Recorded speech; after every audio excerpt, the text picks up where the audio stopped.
봉암사 세계 명상마을 개원법회에 큰 스님들을 모셨는데, 저는 7분 중에 제가 키는 커요. 근데 그 큰 스님들과는 비교할 수 없는 젊은 사람입니다.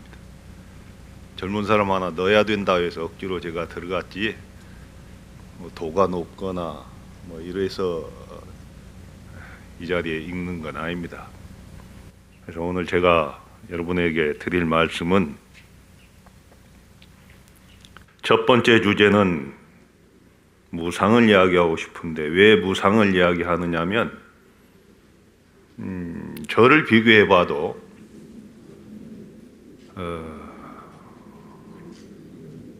제가 절에 들어온 지 51년 차예요. 제가 처음 출가할 때는 일찍 출가해서 나보다 나이 좀 적은 행자가 들어왔으면 하는 그런 바람이 많았습니다. 그런데 어느덧 50년 세월이 흘렀어요. 우리 조계종은 우리 나이가 되면 출가를 못합니다. 다른 종단은 가능할지 몰라도 조계종은 나이 제한이 있습니다. 어느덧 그렇게 흘렀습니다. 내가 오늘 새벽에 머리를 깎았는데 이게 내일 지나면 또 까칠까칠해요. 무상하다는 이야기예요. 무상하다는 말은 항상하지 않다 이 말입니다. 늘 변화하고 있습니다. 이 무상한 세월을 급하게 받아들이지 않으면 늘 그날이 그날이에요. 그런데 여러분들, 어떻게 보면 어제보다는 오늘이 더 늙었어요. 그러죠? 또 내일 지나면 또 수명이 하루 줄어듭니다. 마치 호수에 물고기가 살고 있는데 그 물이 줄어드는 것과 같습니다. 왜 이런 자극적인 이야기를 하느냐면, 자극적이지 않으면 피부에 와닿지 않아요. 오늘 일을 내일로 미루고 내일 일을 모레로 미루고, 여러분 그러고 있죠? 뭐 좀 해보려고 하다가도 졸리고 힘들면 좀 쉬어가자. 늘 이런 마음으로 살다 보니까 어느덧 세월이 이렇게 흐른 겁니다. 천년 만년 살 것 같으면 좀 미뤄도 되겠죠. 그런데 어떻게 만난 불법이고 어떻게 만난 인생인데 남 돈 세는 데만 관심이 있는가? 정말로 여러분들 남한테는 관심 많죠. 근데 정작 자신한테는 관심이 없는 거예요. 그래서 그런 사람들에게, 도를 부르러 온 사람들에게 육조 스님 같은 경우는 그렇게 이야기했어요. 어떠한 물건이 이렇게 왔느냐? 이 말에 충격을 입는 거지. 도를 여쭈려고 왔는데 도에 질문하시는 거예요. 어떤 물건이 이렇게 왔느냐? 아니면은 너는 성이 뭐냐? 이것은 다 성이 무슨 가라는 거 묻는 게 아닙니다. 너의 본질이 뭐냐 이런 것이죠. 여기서 세계 명상마을을 개원하고 이런 자리를 마련한 것도 정말로 자기가 본래 부처임을 확인해라 하는 선언입니다. 선언은 주로 스님들이 수행하는 공간이기 때문에 제가자들이 와서 수행을 했으면 좋겠다 하는 그런 좋은 뜻을 내 가지고 어려운 불사를 하고 또 앞으로도 해야 됩니다. 절에 와서 템플스테 하는 분들에게 휴대폰을 3일만 끄라든지 보관한다고 하면은 처음에는 답답해해도 3일 지나면 정말 좋다 해요. 그래서 정말로 중요한 게 뭔가, 소중한 게 뭔가, 이것을 한번 들여다볼 필요가 있습니다. 이것이 무상입니다. 수시로 바뀌는 계절, 이거 얼마나 무상합니까? 근데 지금 바라보는 이 아름다운 산, 이 아름다운 초록의 향연, 이거 조금만 지나면 녹색으로 완전히 한색으로 변했다. 나중에는 물들어 떨어져 버립니다. 이게 무상입니다. 그 다음에 무상하면 어떻게 되느냐? 무상감에서 올 때는 이제 발심이 돼요. 발심이라는 건 발보리심의 준말이죠. 위 없는 도를 깨닫고자 하는 그 마음을 일으키는 것을 발심이라 합니다. 근데 그냥 대충 일으킨 게 아니고 이게 진발심이라고 해서 최우선순위가 되는 것이죠. 이걸 진발심입니다. 그래서 이제는 주변을 돌아보게 됩니다. 이 진리는 무엇일까? 어떻게 하면은 나도 위 없는 저런 분들의 모습을 닮을까? 원래 부처라고 하는데 나도 한번 닦아보자. 자, 그러면 부처님이 말씀하신 진리의 세계는 어떤 것일까? 아무 목적 없이 그냥 아무런 암도 없이 그냥 앉아서 참선한다고 깨칠까? 그러면 서로 깨쳤다 해도 그 깨달음이 역대 재불조사의 깨달음과 같은가? 이건 굉장히 중요한 말이잖아요. 불교적 깨침은 자기가 깨쳤다고 깨친 게 아닙니다. 검증받아야 되는 거죠. 역대 선지식으로부터 검증을 받아서 인가를 받을 때 그때는 이제 공부됐다고 이렇게 되는 거예요. 그러면 그 공부의 기준이, 점검의 기준이, 인가의 기준이 뭐냐 이 말이죠. 그것은 부처님 가르침과 다르지 않다는 것이죠. 부처님 가르침은 한마디로 말하면 연기입니다. 연기. 또 다른 말로 하면은 공입니다. 또 다른 말로 하면 무아입니다. 또 다른 말로 하면 중도입니다.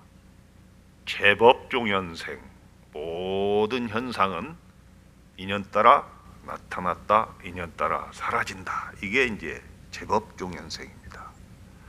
그러잖아요. 지금 이 산천초목도 연기하고 있습니다.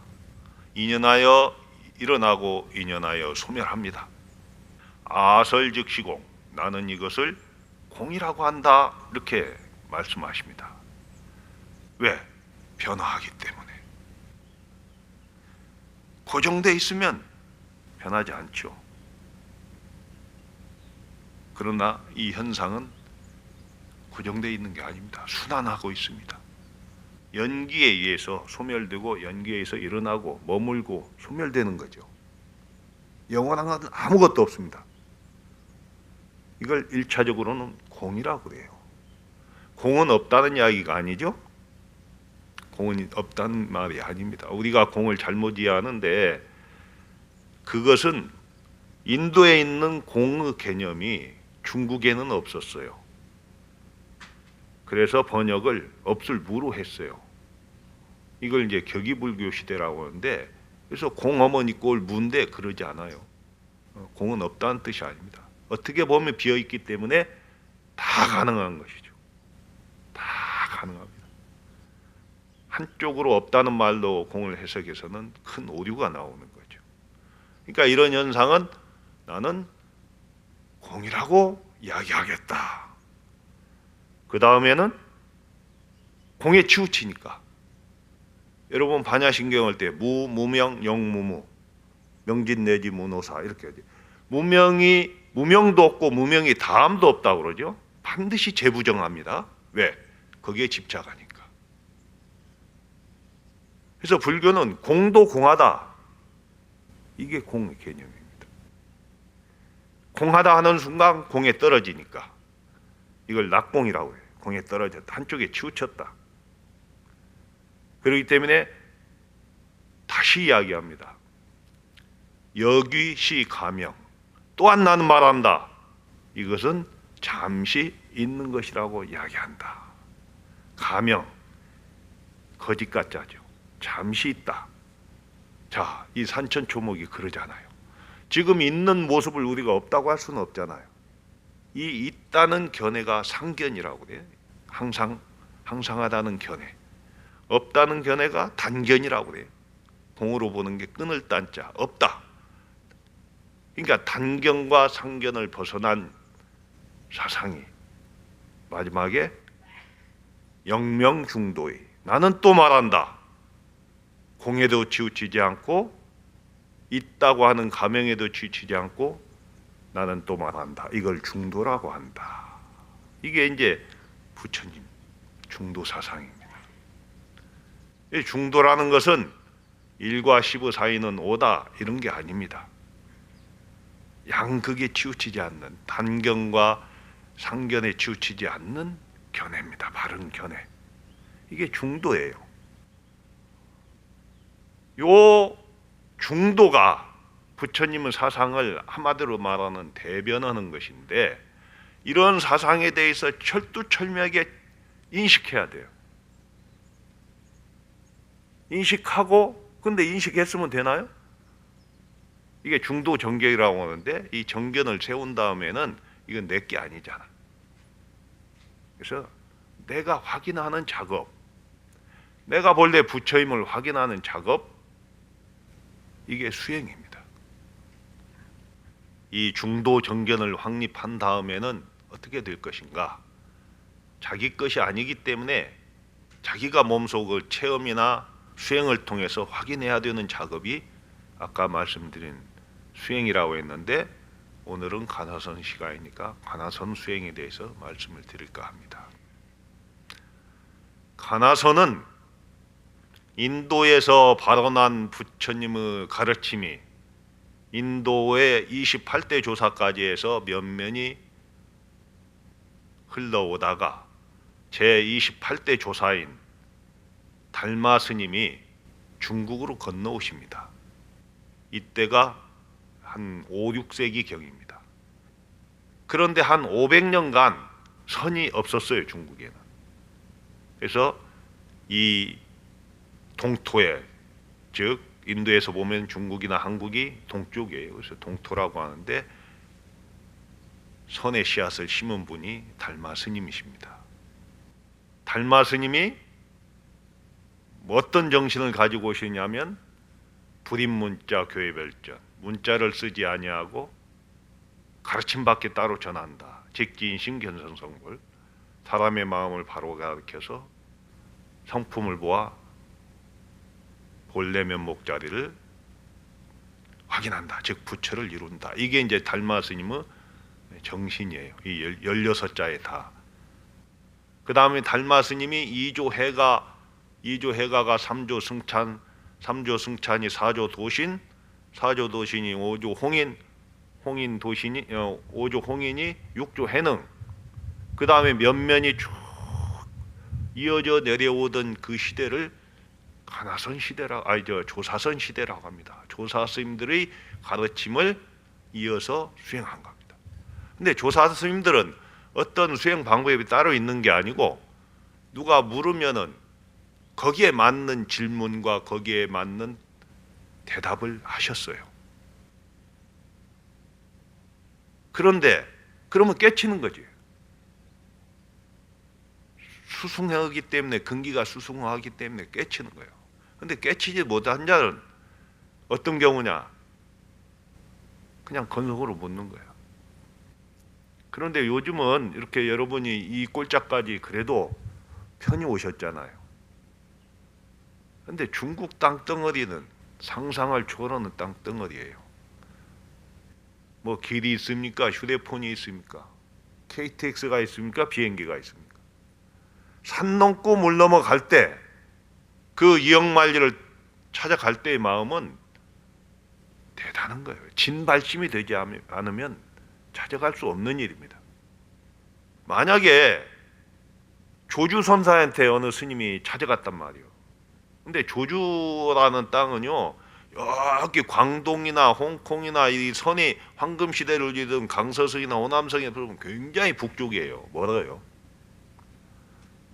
거기를 섣부른 마음으로 갈 수가 없어요. 다행히 갔는데 1년이고 2년이고 개나리 보찜 메고 갔는데, 조주 스님이 계시는 거예요, 그 자리에. 그래서 여쭙는 것이지. 개개 불성이 있습니까? 이거 그냥 질문이 아니에요.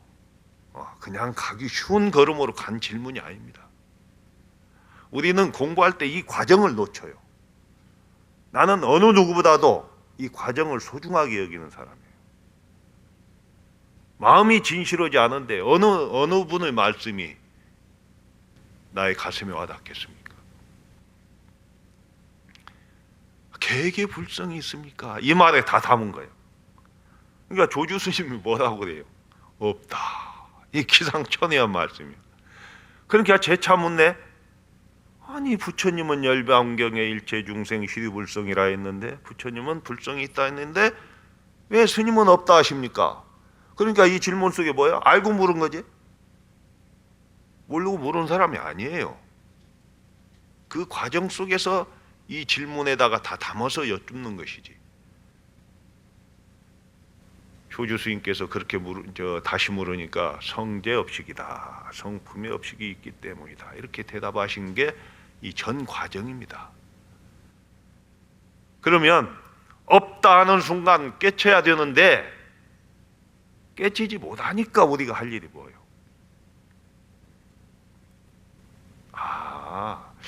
우리 부처님은 있다 했는데 조주 스님은 없다 하니까 조주 스님은 열반경도 안 받구나.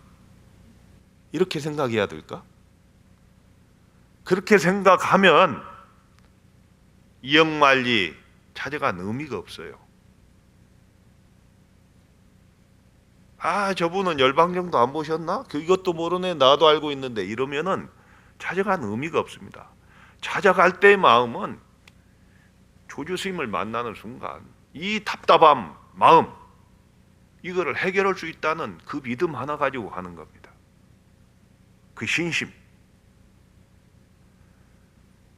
그런데 없다 하는 순간 깨쳐야 되는데 깨치지 못하면 어떻게 돼야 할까? 어째서가 나오는 거예요. 거기서 어째서가 나오는 거예요. 부처님은 있다 했는데 어째서 조주 스님은 없다 하시는가? 어째서 없다 하는가? 어째서 뭐라 했는가 해도 돼요. 어째서 이것이 이만큼의 빈틈도 있어서는 안 됩니다. 이 어째서 아니면 어째서 뭐라 했는가 이렇게 의심을 불러일으키는 것이 관아서는 시작이에요. 자, 지금까지 찾아갈 때의 그 믿음, 그 신심, 내가 이제 정확하게 이야기하면 내가 본래 부처라는 믿음이고 그 선지식에 대한 믿음이고 그 선지식이 하신 말씀에 대한 믿음이 진짜 믿음입니다. 그러니까 정확하게 말씀드리면 화두는 너 이것 참고해라 이렇게 하는 제시되는 화두는 없습니다. 분명히 깨치라고 한 말씀 해주신 거예요. 근데 깨치지 못하니까 어쩔 수 없이 어째서 그러셨을까? 어째서? 이렇게 참고에 들어가는 것이 조사선의 정신을 그대로 이어받은 가나선이다. 이렇게 여러분이 아시면 됩니다.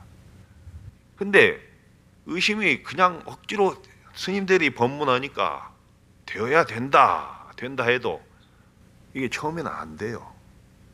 의심이 해야 되니까 의심해야 되는가 보다 이래요. 근데 이게 익숙해지면 이 의심이 자리를 잡아요. 이 자리를 잡는 걸 의정이라고 그래요. 의정. 내 의심이 내 감정하고 하나가 됐다 이거예요. 감정은 끊을래야 끊을 수 없는 거예요. 이성적으로 나 저거 아니다. 하지만은 감성적으로는 이성은 끊어져도 감성은 끊어지지 않아. 감정은. 이걸 대의정이라고 하는데 의정이 되면은 이제는 화두가 제대로 들린다고 보면 돼요. 힘이 안 들어요.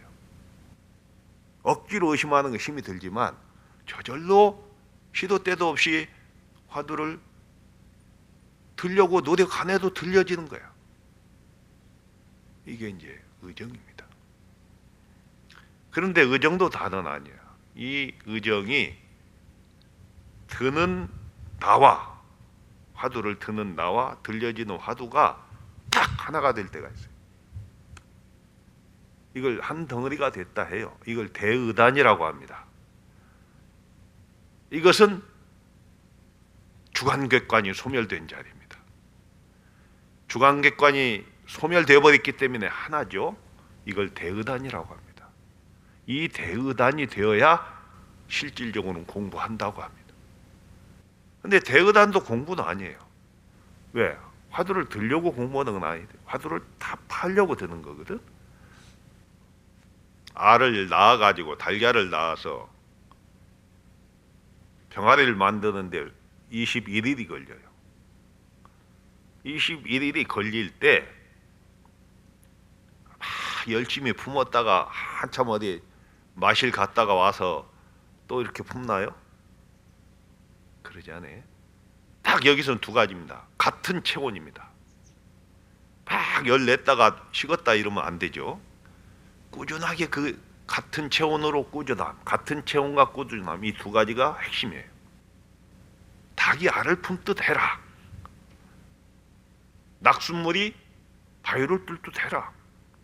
꾸준하게 하라는 이야기입니다. 그렇게 되면 어떻게 되느냐? 어미 닭이 알을 품었는데 어미 닭만 알 수 있는 일이 생깁니다. 그것은 알에서 엄마 나 나갈게요 하는 신호를 아무도 모르는데 알을 품는 닭은 느끼는 것이죠. 그때 그 안에서 나온다는 신호가 줄이고 그 순간 어미닭이 거기를 탁 쪼아주는 것이 부리를 쪼아준 게 탁이요. 이 줄탁이 동시가 되어야 된다. 즉 선지식과 제자의 관계를 이야기하는 겁니다. 아무리 선지식을 찾아가서 스님 이것은 어떻게 해야 됩니까? 어떻게 해야 됩니까? 해도 선지식에 함부로 답을 알려주지 않아요. 그것은 알려주는 순간 답이 아니에요. 그거 알아서 뭐하게? 하나 더하기 하나는 둘이다. 이거 하려고 화두하지 않아요. 더러 그 희망을 주기 위해서 화두의 정답을 알려주는 분들이 계시다고 그래요. 근데 내가 선방에서 지금까지 살아오면서 어느 선방 구참이든 어느 선방 선지식이 화두에 답 알려주는 못 봤습니다. 화두는 오답은 있을지언정 정답은 없어요. 그러면 오답의 기준이 뭘까? 그게 중도입니다. 자, 하나 예를 들어 볼게. 육조 스님의 손주 제자가 마조도일입니다. 그러니까 8조에 해당합니다. 이분 시자가 이분을 마조 스님을 모시고 산을 가다가 딱 스승을 시험해요. 스님 하니까 앞서가던 마조도일 선사가 돌아보면서 왜 그러느냐? 주장자로 땅에다 길게 한흙 긋고 짧게 새흙을 긋고는 길다 짧다 말하지 말고 일러보십시오. 이렇게 대답해요. 질문해요. 자, 이거 선사들은 질문이 그렇습니다. 피할 수 없는 질문입니다. 그래서 그것이 활구가 된다는 이야기야. 분별이 스며들지 않기 때문에. 그러니까 질문을 멋지게 한 거예요. 하나는 길게, 하나는 짧게 세 개 그어놓고 길다 짧다 말하지 말고 한마디 하시오 이러니까 제자가.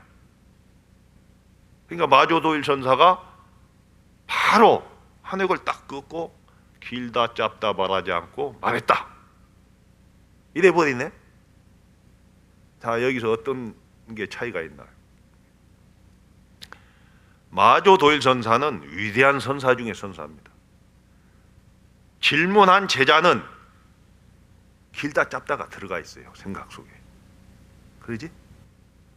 근데 마조도일의 한획은 길다 짧다를 초월한 한획이에요. 멋진 대답입니다. 그래서 이 선문답이 무슨 뭐 하늘에 구름 잡는 소리다고 생각하는 사람도 있는데 그러지 않아요. 분명히 그 안에는 중도, 연기, 무아, 공 그 사상이 깊게 들어가 있는 겁니다. 한 가지 더 말씀을 드릴까요? 이제 중국에서 달마 스님이 그 씨를 뿌리고 육조 스님이 꽃을 피우고 마조도일과 석두 희천선 사이에서 선의 황금 시대가 이루어지고 이럴 때 마조 스님의 제자 서당 지장 선사가 있습니다. 그분한테 가서 선법을 받아오신 분이 통일신라 말의 도의국사입니다. 그래서 조계종의 종조를 도의국사로 모시고 있습니다. 그 다음에 이제 보조 진울 스님은 가나선을 최초로 주장하신 분입니다. 이분은 대종고 선사의 어록, 송나라 때 대종고 선사가 쓴 그 선 어록을 보고 깨치고, 지금 지리산 상무조암에서 깨치고 가나선을 주장한 분입니다. 보조 진울이 고려 중기 때. 그리고 보조 진울의 제자인 진각 해심국사가 선문 염송을 이어가지고 가나선을 널리 보급한 분입니다. 근데 고려 말에 오면 태고 보우선사, 나옹 선사, 백운 경안 선사 이런 고려 말의 위대한 선사들이 중국 가갖고 또 선법을 받아옵니다. 그 중에 태고 보우서 선사가 태고암에서 정진하시다가 깨달음의 노래 태고암가를 지어가지고 그때 중국으로 건너가는데 원나라 때입니다. 그때는 우리나라 고려 말이니까 중국 하무산에 서곡천공선사한테 찾아갑니다. 태고암가를 이렇게 바치니까 서곡천공선사가 이걸 딱 보시고 질문을 던져요. 그러니까 점검하는 겁니다. 다시 이 깨달음은 노래니까 훌륭하거든. 그래서 점검해요. 어떻게 질문하냐면 우두법융선사가 사조도신을 만나기 전에는, 그러니까 우두법융은 오조 홍인과 사형사제입니다. 사조도신을 만나기 전에는 어떻게 많은 새들이 꽃을 입에 물고 왔는가 이렇게 질문해요. 대답이 어떻게 나오느냐. 망설이지 않고 부귀하면 돈이 많거나 뭐 먹을 게 많으면 이 말이죠. 부귀하면 자식들도 우러러 보기 때문입니다. 이래. 그러죠? 여러분 혹시 시골에 논밭 가지고 계신 분들 미리 상속하지 마세요. 그 다음부터 찬밥입니다. 아니, 꼭 거기에 배견되는 건 아닌데 이해하기 쉽게 사조 도신을 만나기 전에 우두법융한테는 왜 꽃을 일베 물고 오는 사람들이 많았냐, 새들이 많았느냐 하니까 부귀하면 자식들도 우러러 보기 때문입니다. 이래. 그러니까 재차 물어요. 그러면 사조 도신을 만난 뒤에는 어째서 꽃을 입에 물고 오는 새가 없었는가 이렇게 질문해요. 그러니까 바로 답이 나와. 가난하면 자식도 멀어지기 때문입니다. 가난하면 자식도 멀리한다 이거야. 이게 무슨 뜻이냐 이 말이 이게. 자, 겨울에 내가 사는 설악산은 참 아름다운 산이죠. 근데 이제 겨울이 길잖아요. 그러면 잎을 떨궈요. 이런 지금 잎을 이꾸고 있는 것들이 가을 소설바람이 다 떨어지면 나목이 돼요. 나목, 벌거벗은 나무. 이 벌거벗은 나무에 뭐가 들어붙겠습니까? 여기서 말하는 건 사조 도신을 만나기 전에는 우두법융이 마음의 때를 못 벗었어요. 그러지? 번뇌망상이 많이 붙은 거예요. 그것을 이야기하는 것이지.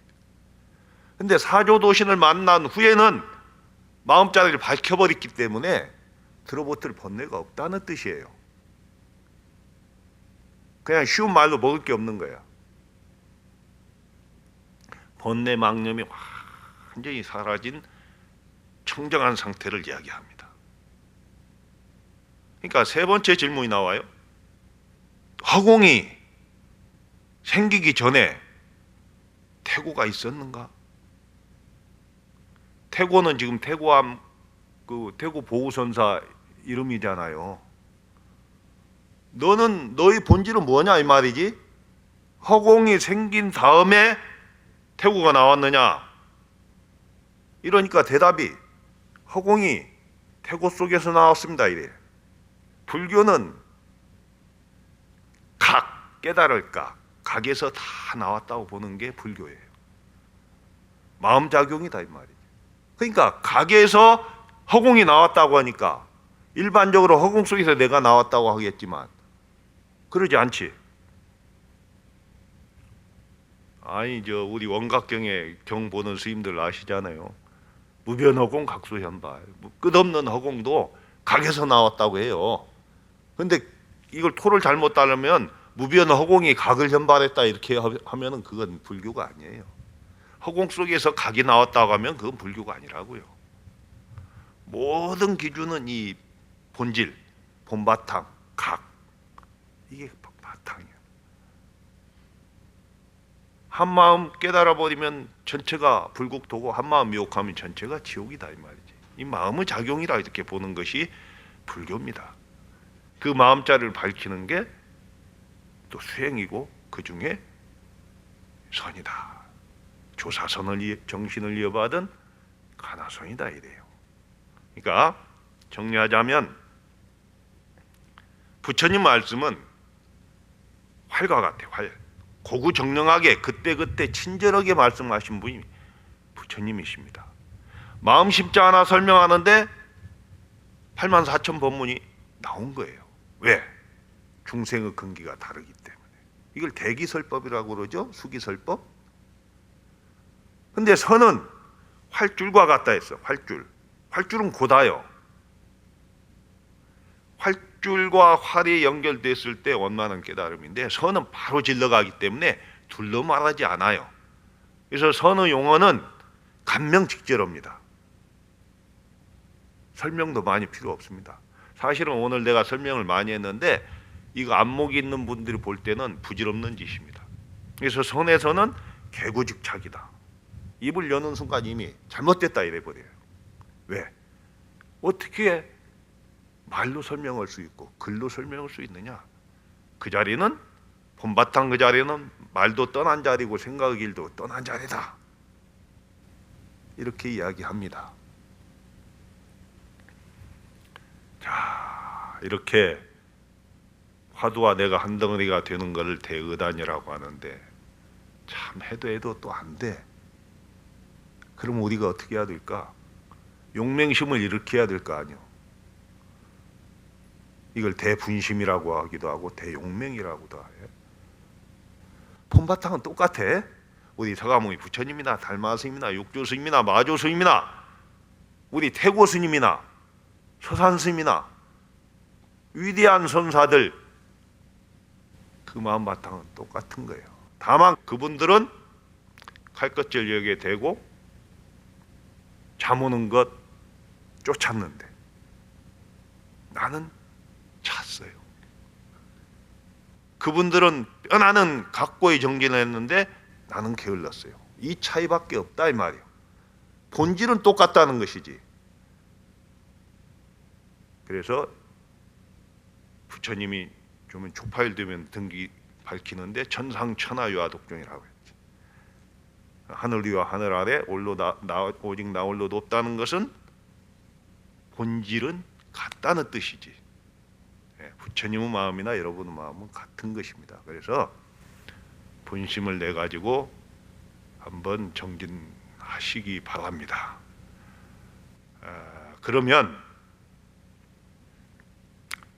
이제 화두를 들다 보면 사람이 이렇게 좀 소심해질 수도 있고 정밀해져요. 정밀해지면 어떻게 원력을 세워야 되냐면 이 나의 수행을 모든 중생에게 회항하겠다는 원력을 지니는 것, 나 혼자 깨달음을 간직하지 않고 모든 이웃들에게 나의 이 깨달음을 회항하겠다고 하는 이 성스러운 마음이 하와중생입니다. 그래서 다시 설명하자면 정리하면 무상하다, 긴급하다, 그 다음에 중도 정견을 세우고 그 다음에 화두로 면밀해지고 촘촘해지란 말이죠. 그 대충 드는 게 아니에요. 새어나가지 않게 드는 게 면밀이고 마지막으로는 융활이다. 이 깨달음을 모든 이웃과 함께한다는 이런 원력을 세우고 정진하면은 시작이 마음이 크기 때문에 그 성취도 크리라고 보고 앞으로 이제 큰 스님들 많이 오셔서 법문하시는데 여러분들 그런 법문을 통해서 여러분이 수행하는 데 좋은 길잡이로 삼으시고 그리고 여기서 집중 수행하시는 분들은 정말로 이 집중 수행하는 동안 한번 내 마음을 밝게 깨쳐보겠다는 그런 신심을 가지고 정진하시기 바랍니다. 제가 주장하는 것은 늘 이야기하는 건데 두 절이 있어요. 두 절. 공부가 안 될 때 간절해지라는 거예요. 간절같이 힘 있는 자는 없습니다. 수행에서 간절 절자야말로 가장 힘 있는 자입니다. 왜? 간절한 걸 누가 따라요? 간절하지 않기 때문에 제2 순으로 밀리니까 이게 안 되는 것입니다. 그 다음에는 우리 스님들과 우리 불자들 부처님처럼 친절해야 됩니다. 나는 이 세상에서 역대 어느 누구보다도 우리 서가모니 부처님이야말로 가장 친절하신 분이라고 생각합니다. 그래서 지혜는 간절에서 나오고 자비는 친절로 회양되는 것이다. 이 말씀을 드리고 제 법문을 마칠까 합니다. 감사합니다.